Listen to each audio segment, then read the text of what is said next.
Good morning, everyone. Today I will be discussing some of the applications of biomedical signal processing. In this, today I will be basically discussing about some of the what do you call BTech and MTech and also the PhD thesis work.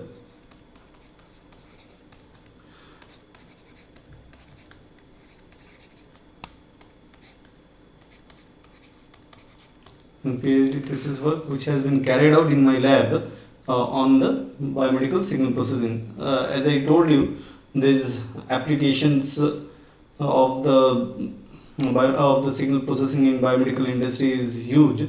So covering all the aspects would not be possible. However, over here I'll be discussing some of the things. And you will get a confidence that this kind of things can be done uh, even in a small lab, okay, with limited fundings. So coming to the applications of the biomedical signal processing, as we discussed previously, the aim of the biomedical signal processing is to extract relevant informations from the biological signals, okay. Now these information, they may have what you call information for the clinicians for biochemical analysis, and even they may be of pharmaceutical relevance, okay, and these help us in understanding the biological phenomena and disease diagnosis and predicting the human health, okay. Some of the commonly studied biopotentials, they include electrocardiograph, ECG, we all know it is related to the heart.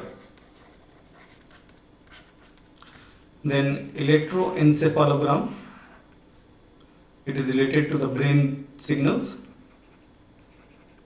It is related to brain. Then electrooculograph, EOG, it is related to the movement of the eyes.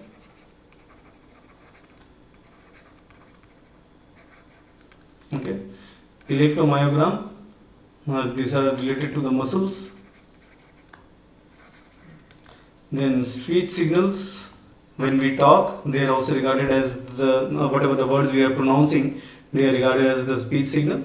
And electrophonocardiograph, so these are also related with the heart. As the name suggests, this phonocardiogram, so what is this? It is basically hearing of sounds.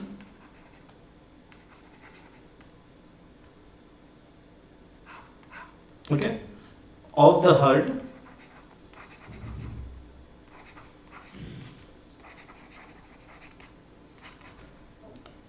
Using a microphone.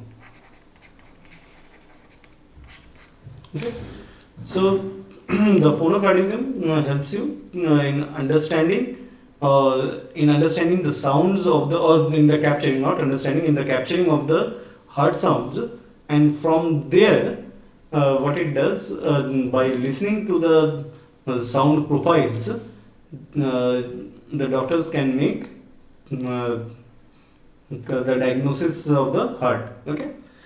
Nowadays what happens, these microphones, they have been attached, and they are attached with the digital processors and all these things, and these digital processors, they process the signals, and with the help of artificial intelligence they can give you the prediction automatically, okay.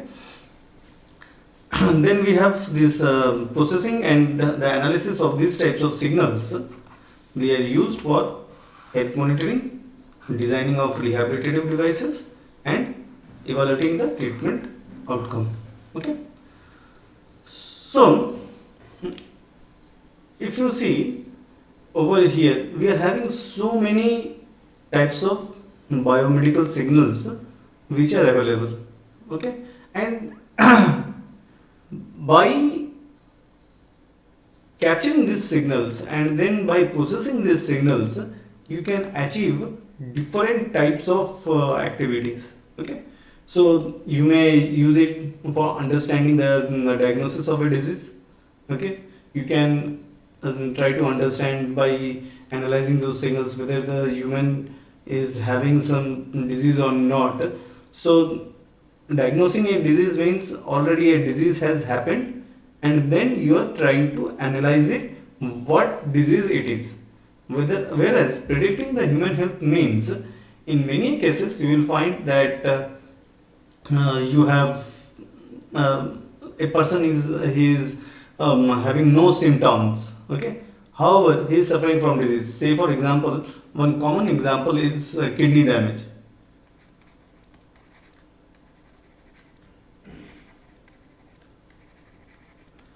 The persons who are having diabetes, they suffer from chronic kidney disease, and in this chronic kidney disease the kidney function decreases with time, okay, and if proper care is not taken, the kidney may be damaged to a great extent. Now until it is damaged and the what you call the symptoms starts to proliferate, what happens is that you will not be able to understand that the kidney is getting damaged, okay. Symptoms like, when I say symptoms, it like edema. Now in edema what happens, there is a swelling of the limbs and the human body because of the accumulation of the water within the human body, okay. Now the thing is that till the kidney is damaged to a severe extent, this edema and other problems, they are not precipitated, okay. So if you see, in many cases when you go for the preventive healthcare checkup, the doctor says, okay, you go for, if he wants to analyze whether you are having any problem with the kidney, he would say, okay, you go for the blood test and you go for the measurement of creatinine,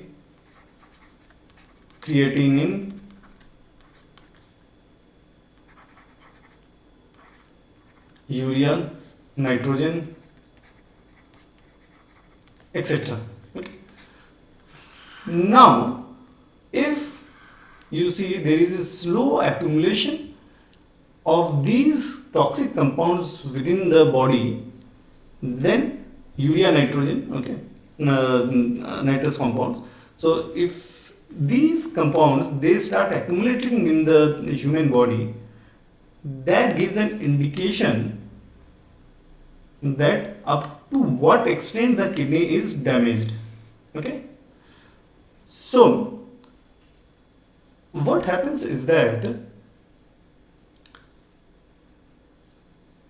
what we are doing, we are predicting how much is the kidney damage before the disease is being diagnosed, okay.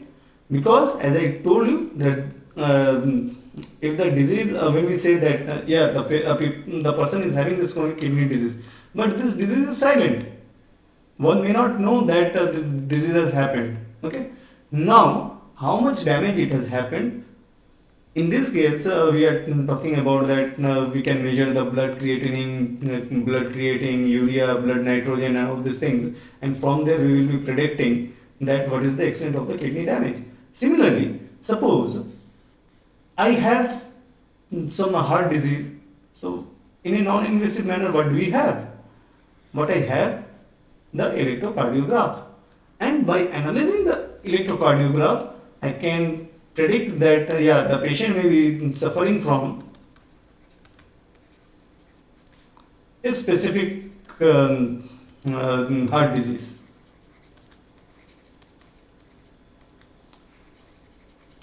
Okay. Similarly, if a person he is feeling weak and all these things, he can go for the myogram test, and using this electromyogram test we can have the thing that okay, this on this muscle, it is becoming weak, and if you go for regular interval of myograph recording and analyzing, you may find out that there may be a progressive degenerative disorders of the muscles. Okay. Similarly, we can go for this cardiogram, and from there we can try to find out if there is any change in the blood flow pattern.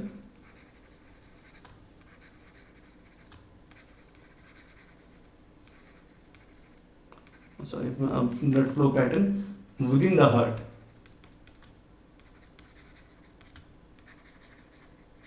And from there we can get an information that whether there is a hole in the heart, and so on. Okay. So you can see, if we have all this biomedical signals with us, analyzing these signals can provide us information about the provide the information about the hidden disease condition. Okay. So again, we can use this electroocculogram and we can use it for the controlling of the rehabilitation devices and all these things. So we will see in this lecture what are the different applications we have conducted in our lab. Okay. So applications of biomedical signal processing, as I told you, it can have application in the rehabilitation, it can have application in the medicine where you are diagnosing the diseases. Okay. Then you can try to find out whether a given drug to a patient, it is acting properly or not, whether it is correcting the abnormality which has been incorporated due to a disease or not. So you can analyze the activity of the medicine, then you can go for the diagnosis of the diseases, then you can go for the understanding of the human psychology and behavior. This is mainly being done by analyzing the brain signals. Okay. EEG. Okay. Then you can develop smart devices. Okay. Now the examples, application of the speech signal. You can develop this voice controlled device. Okay. Now how you can develop this voice controlled device? You can have a system which can recognize what verbal command has been given, and from there you can go for the signal classification, and this signal classification, it can be used to drive a control module. Okay. In the current day world, if you see, many of you have been hearing about Alexa. Okay. What is that? It is nothing but a control system which uses speech. Okay. So you say, hello Alexa, you put on the AC, so it will put on the AC. You say, hello Alexa, you put on the TV, it will put on the TV. Right? And so on. You can have a lot of activity. You say, you put on this song, it will play the song for you. Right? So what are these? Alexa, it is taking the speech command from you, and then it is processing, and according to that processing, it is generating some control signals. Okay. Now that control signal, it is helping you in modulating the devices, in controlling the devices, not modulating, in controlling the devices. In the same way, we can devise a similar system wherein the patient, they can control rehabilitative aids. Okay, they can control rehabilitative aids. Okay, so this is a basic diagram what you can do. So in our work, what we did is that we went for the acquisition of the voice signal. How do you acquire the voice signal? you use a microphone. Okay, then we go for the squaring of the signals, then smoothing, we apply smoothing filter, multiplier, okay, then collector, then peak detector. So what are these? Then you go for the amplitude range detection. So what are these? This is nothing but a part of biomedical signal processing. When you got the signal, you have the signal, digital signal, you are squaring it, you are manipulating the signal through a mathematical formula, then you are applying some filters, then you are again doing some mathematical operation over there, then again you are collecting and storing over some data over there, then you are doing some peak detection, then you are finding out the amplitude ranges and all these things. What are these? These are nothing but your this biomedical signal processing techniques. Okay, biomedical, I told you, because we are considering that the voice signal, it is a biomedical signal. Okay, so from here we are again then adding some logic over.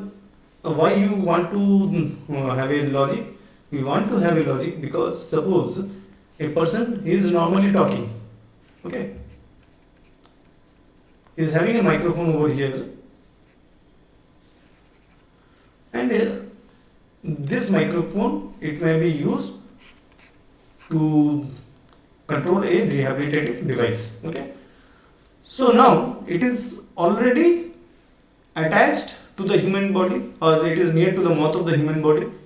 Okay, now suppose if he is talking normally to a person, now how does this rehabilitative device or this control system, it knows that it is for the control signal generation for the rehabilitative device, or the person is just speaking? In that case, we can go for a switching device. Okay, when the person switches on the switching device, and there is a comparator which will be looking into the status of the switching device, and when it will get positive input from this comparator and the positive input from this biomedical signal processing program or the algorithm, then only it will generate the outputs, the control signal outputs for controlling the rehabilitative devices. Okay. So these are some of the examples where we have high level, medium level, and a very low level of this amplitude which has been gained, and according to the amplitude levels, if you see different LEDs, they are being glow. Okay, so using this formula, what you can do is that you can develop a wireless control module. So you are having this voice signal acquisition system module, and that will help you to generate the control signals. Now these control signals, they can be transmitted to the rehabilitative device, where you will be having another micro controller, and over there it will be what you call controlling a rehabilitative device. Okay, so all of this microcontroller and this the different components within the rehabilitative device, they form the total rehabilitative device. Okay, so here is a quadbot which was used to develop, which have been which have been controlled using the speech signals. Okay, unfortunately I do not have the video for this one.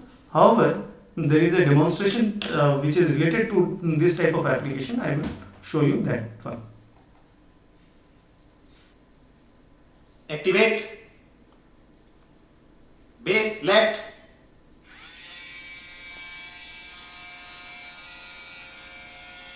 stop base right,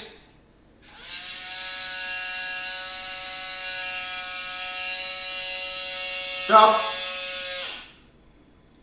shoulder up,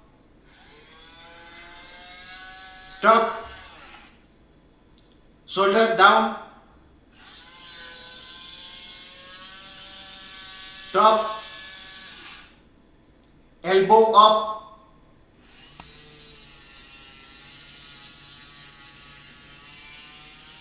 stop, elbow down, stop, wrist up, stop, wrist down, stop, hold, hold, release, release. So you can see we have controlled a robotic arm right over there.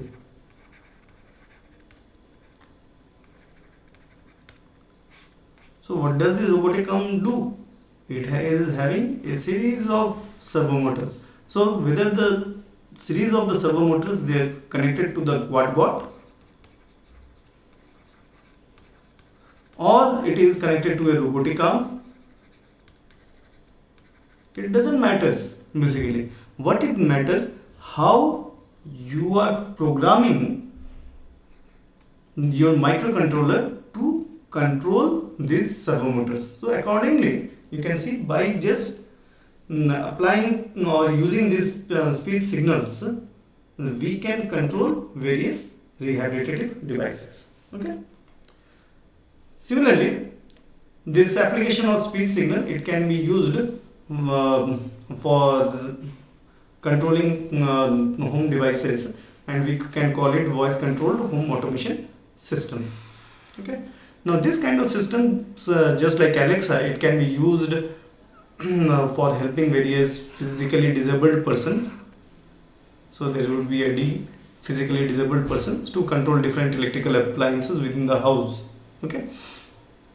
So this is the flow chart over here, how it does. Over here we have used a Bluetooth client to connect a mobile phone or say smartphone to control the electrical appliances. Herein we have so you have this say rehabilitative devices. So you have we have developed an app. Now this app, this connects with this rehabilitative devices using Bluetooth connection. Okay. So this is how it works. You have the app. Within this app, it connects with the speech recognizer. When you speak over here, then what happens? It sends a command text to the Bluetooth module, which then connects with the which then sends the command to the Arduino to control the different devices. Here we have used one USB powered LED lamp and one USB powered fan for our stuff. Okay. Now this is how, see, when you activate this one, how do you activate? In this Arduino module, we have with this Arduino module we have developed one PCB where we have connected a Hall effect sensor. Now this Hall effect sensor is used to activate this device, this complete device. Okay. Now after the activation of this one, Arduino sends a signal to the mobile app where it says that you activate the speech recognizer. Then the speech recognizer is being put on, and then you give the command, and according to that command the devices would be working. Okay. Now let's see how it works.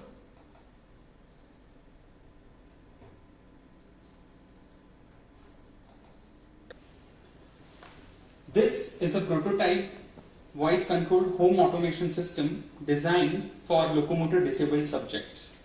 The system primarily consists of the Arduino board and its related program, the specifically designed printed circuit board for the circuit, which mainly consists of the Hall effect sensor, the HC05 Bluetooth module, the interconnection ports, indicator LEDs, and the USB port for connecting the loads.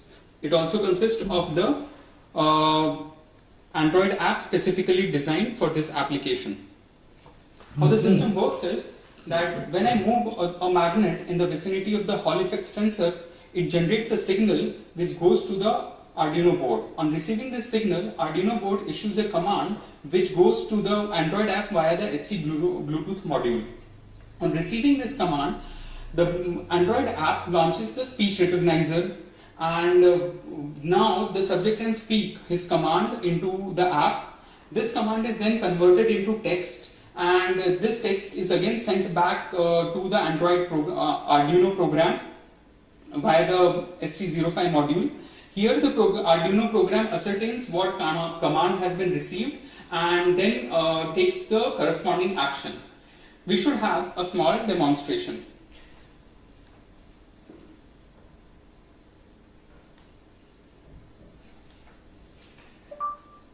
All on.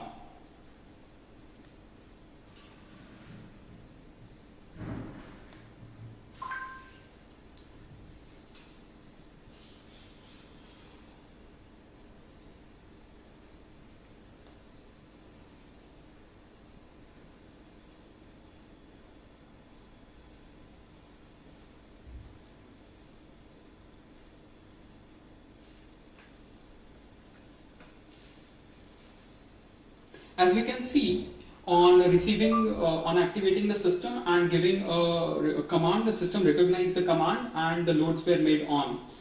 Now, on giving the off command, the loads should go off. All off.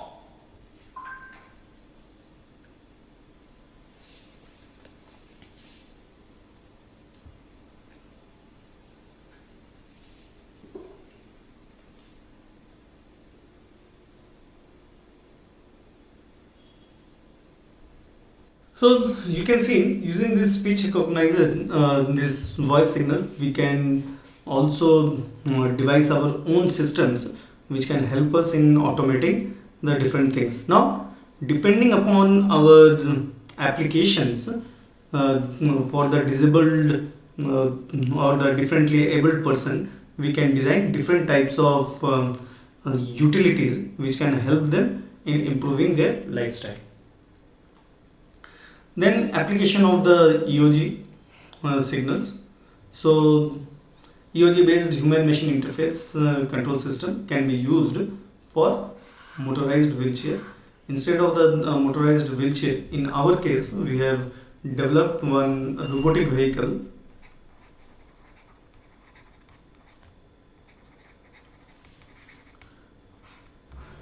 which acts as a prototype for wheelchairs.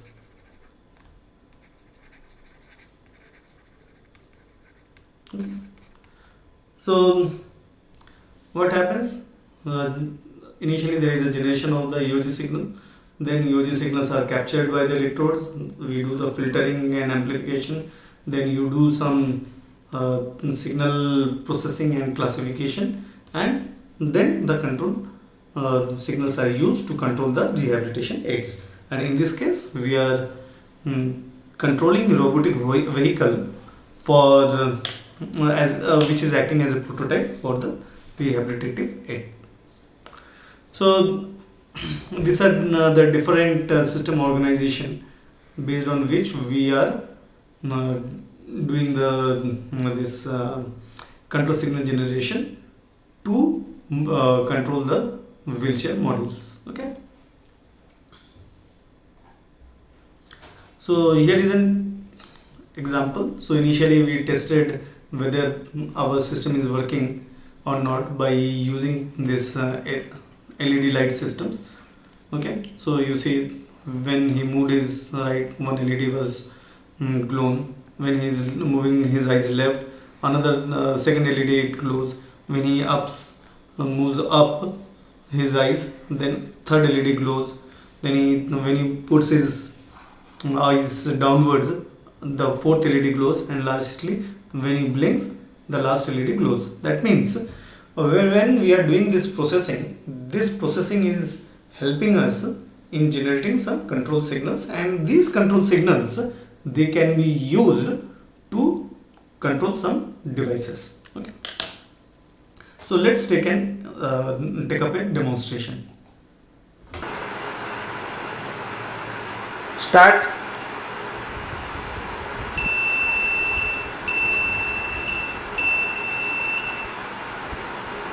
Forward. Stop. Backward. Stop. Forward. Stop. Left.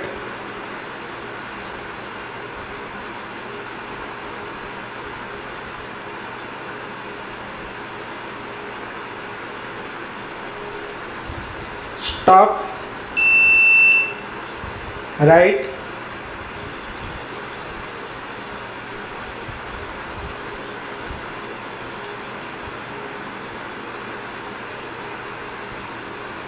Stop. Backward. Stop. Forward. Stop.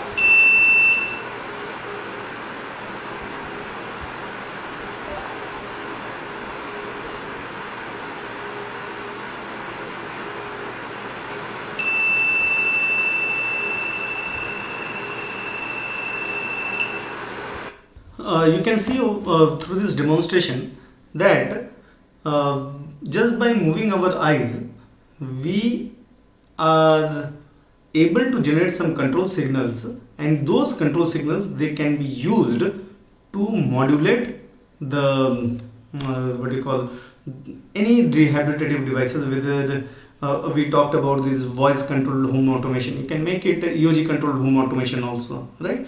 Because our main thing is to generate these control signals, and these control signals will then help us in controlling the rehabilitation devices. Okay. Then the next thing is application of the EMG signals. Just like the EOG signals, what we did. So what you do is that you have these surface electrodes, you acquire this signal, and then after acquiring the signal, you apply some low pass filter. You do this band limiting, and after this band limiting, you send the signal to the Arduino microcontroller where the signal processing will be done, and then you can send these command signals to a processing PC, processing in the PC, or you can send this signal to a rehabilitative devices to control a rehabilitation device. Okay, so over here we can look into one of the demonstration what one of our MTech students did. Middle section, corner section, all finger section. So from that video you can see that when we are moving our fingers, what we are doing, we are basically activating some of our muscles. Now once you get this muscle signals, then you apply different signal processing techniques, like just like in the speech module we found out what is the amplitude of the signals and all these things. Similarly over here also you can find out the amplitude, you can find out the length of the signal, for how long the signal was there. So whatever the features, you can find out the energy of the signals, and whatever you want, you can find out those, and after finding out those, you can go for you can use those process signal for generating the control signals, and then that those control signals can be transmitted to the what you call to the rehabilitation devices, and accordingly the rehabilitation device will move. Okay. Then application of biosignal to design multimodal assistive systems. Multimodal assistive system means using a same set of signals, or using a same type of control signals.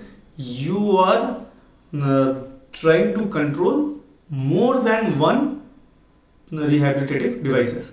Over here I will show you two demonstrations, and in these two demonstrations two different types of devices were being controlled using the same set of electrodes. Let's see the first one first.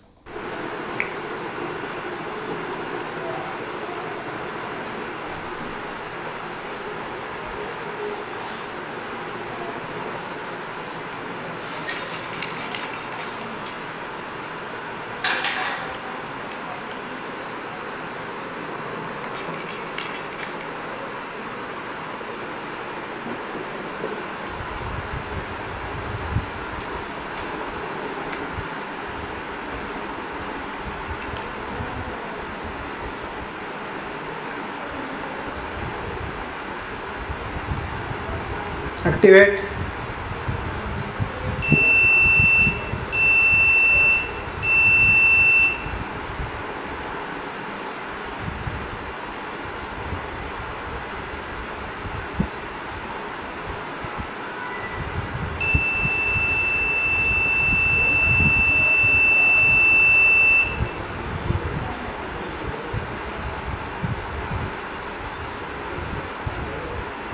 Activate.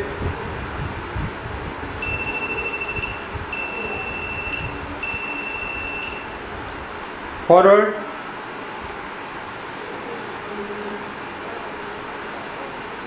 Stop. Backward. Stop. Forward. Stop. Left.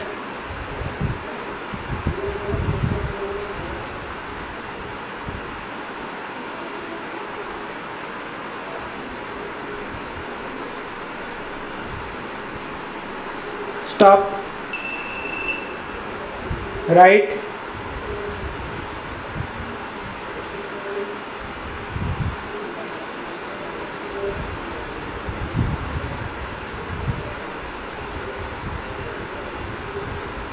Stop.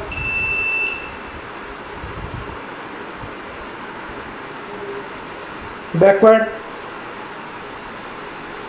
Stop. Forward. Stop.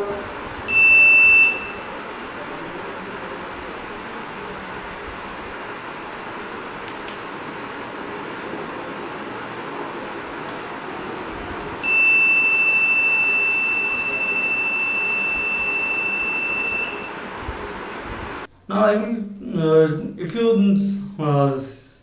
you have seen the video carefully, the volunteer, he was using his index finger to activate the this wheelchair module. Now in the second video you will find he is using his middle finger. So here you will see the volunteer is using his middle finger to activate his this control system. Okay. I'm increasing the playback speed over here to save some time.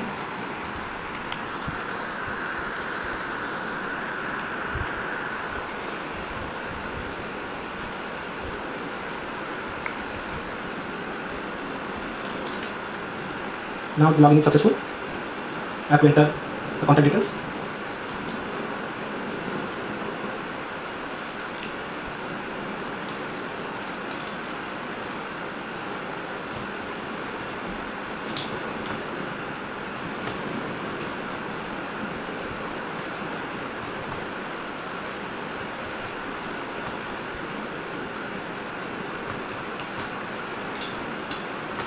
Now I have entered the contact details, saving it. Let's open up the primary telecommunication protocol. I'm starting it.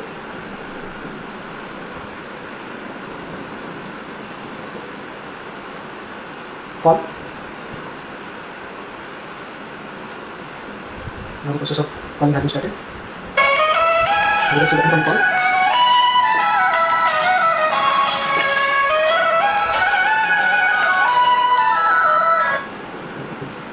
The status is showing the call is in progress.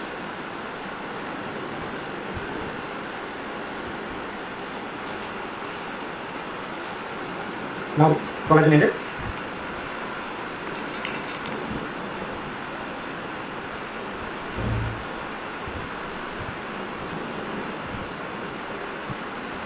Send SMS.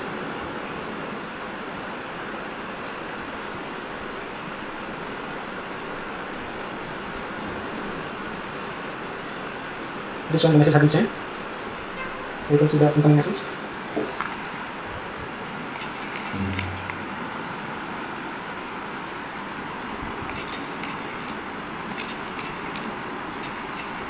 There's SMS by EOG.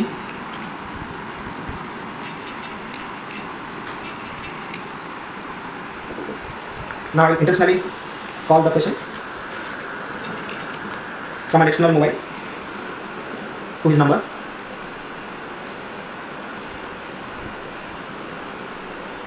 Now the user is getting a call, incoming call. Here you can see the status.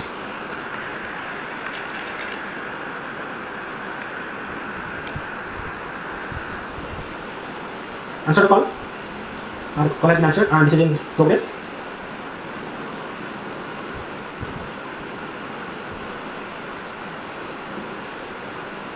And the call has been ended from my side.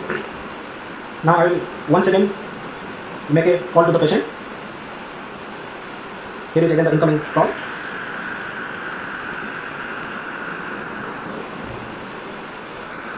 End the call. The call has been ended.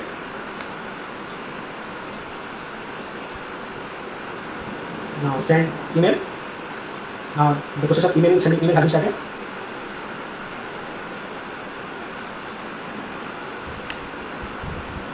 Email has been successfully sent. We'll check the mailbox.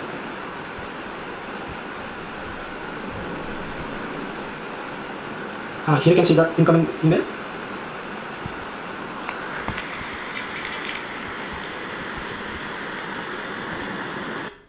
So over here, what we have seen, if you see the same setup, it was used for controlling the robotic vehicle and also controlling the communication panel. Okay.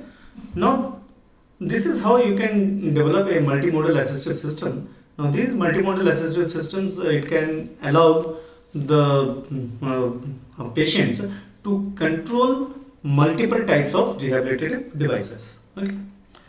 Then another application, it is in arrhythmia detection. Arrhythmia, it is the word for any type of abnormality in the cardiac system. So the first ECG graph, it is for the second degree partial block of partial block. The second one, atrial fibrillation. If you are having an atrial fibrillation, you will get this kind of ECG signal. Then the third type is ventricular tachycardia. In ventricular tachycardia, you will be having ECG something like this. Then ventricular fibrillation. In ventricular fibrillation, you will be having this kind of ECG signal. And lastly, third degree block, where you will be having this kind of ECG signal. So these are all different types of ECG, different types of patterns of the ECG signal when you have different type of cardiac problem. Okay, and you can acquire this signal and you can do some this ECG signal processing to understand, to automatically do what kind of arrhythmia the patient is suffering from. Okay, so in many cases nowadays, if there are patients who are susceptible to any heart diseases, they may be fitted with this portable ECG machines, which are also regarded as the Holter monitors, and then these artificial intelligence methods may be used. What does the artificial intelligence method do? It acquires it analyzes the acquired signals, and based on its analysis, it will generate some classification algorithm, and if it finds that if there is any abnormality, it will send an SMS or email directly to the healthcare provider. Okay, so with this I conclude today's lecture. If you have any question, I will be happy to answer those. No? Okay, then we will stop over here.